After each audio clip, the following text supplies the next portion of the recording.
few weeks ago, the Catholic Cardinal and Archbishop of Washington, D.C., gave a homily on the occasion of the annual celebration to honor and support immigrants. He made special note of what is currently happening across America, what he called an unprecedented assault upon millions of immigrant men and women and families in our midst. He said this campaign by this administration against immigrants relies on fear and terror at its core, for the government knows that it cannot succeed in its efforts except by bringing new dimensions of fear and terror to our nation's history and life.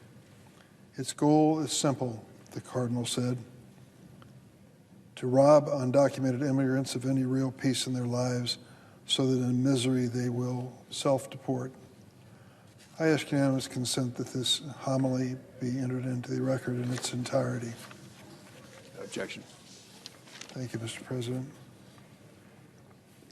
A few days ago, some Jewish rabbis in the Chicagoland area sent a letter to the editor to the Chicago Sun-Times on the same immigration crisis.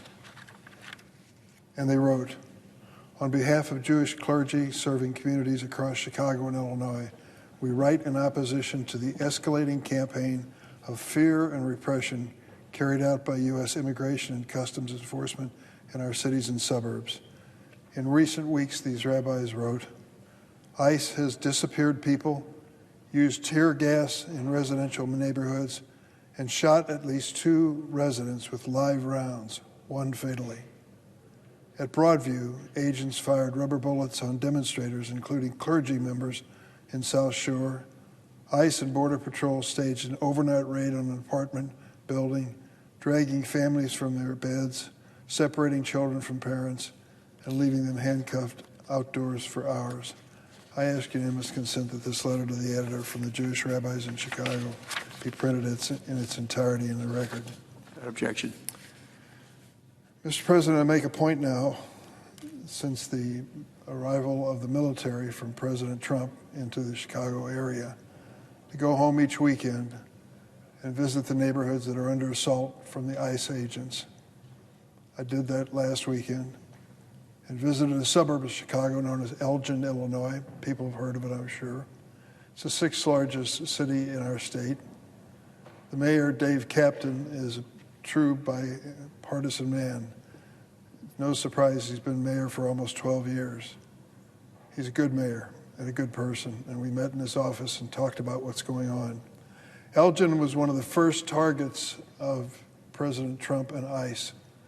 They sent in the agents in the early morning hours, along with Secretary Noem of the Department of Homeland Security.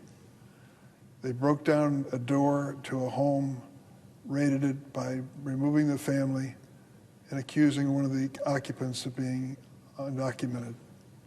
There was no allegation made that these people were dangerous criminals, nor was there any question that they are the worst of the worst, in Donald Trump's words. You remember how many times he gave speeches at his rallies talking about these people that are now being disappeared by ICE? Remember how he referred to them: rapists, murderers, terrorists, sexual predators, criminally insane? It turns out that of all the people that they've arrested and detained and disappeared, 70% of those by ICE, 70% of those have no criminal record whatsoever. So what is actually happening? The Cardinal from the District of Columbia and the Jewish rabbis know, and we all know.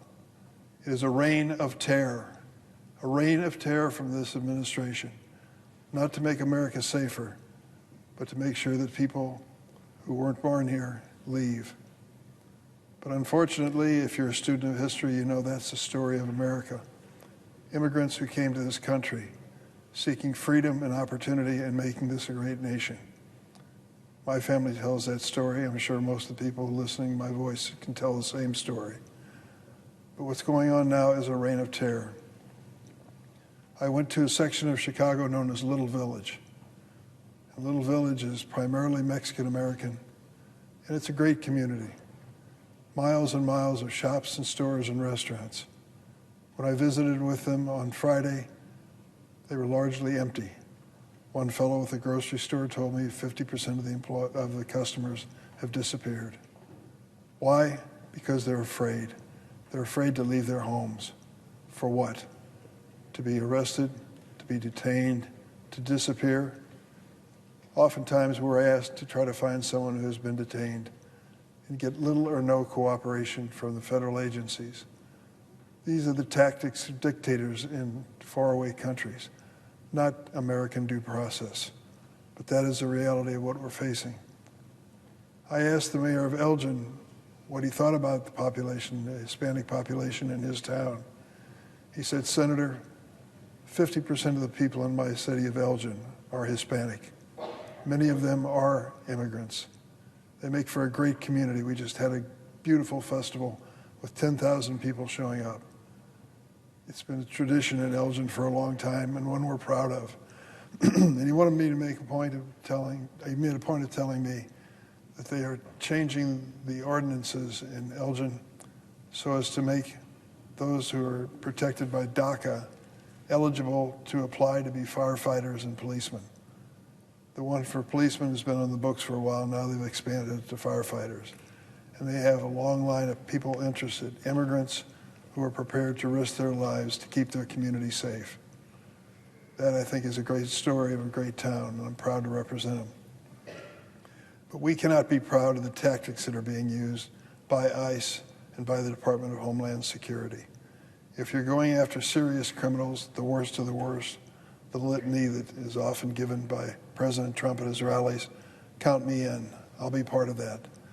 But to terrorize people in their homes, to make them afraid to go to church, afraid to go to the market, afraid to go to a restaurant, is not what this country is about. There's only one parallel in history that I can think of that has occurred in my lifetime. And that, of course, would be the internment of 120,000 Japanese Americans during World War II. It was a discriminatory policy in the midst of a war that took these people from their homes and their businesses and held them in camps scattered around the west of the United States. We look back on that years later and say that was a terrible mistake. That is not what America is all about. I was a member of the House of Representatives when the United States government under President Clinton issued a formal apology to Japanese Americans for that policy.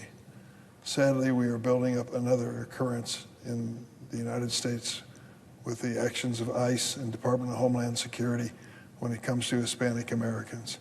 Profiling is part of the process, and it's a disgrace that it is. That is the reality of what we face in Chicago, and that's the reality of what they're going to face in other states to come. It is time for not only the clergy to speak up, but people who care to speak up, who believe in human life and the value of it, and believe that people need to be treated with respect.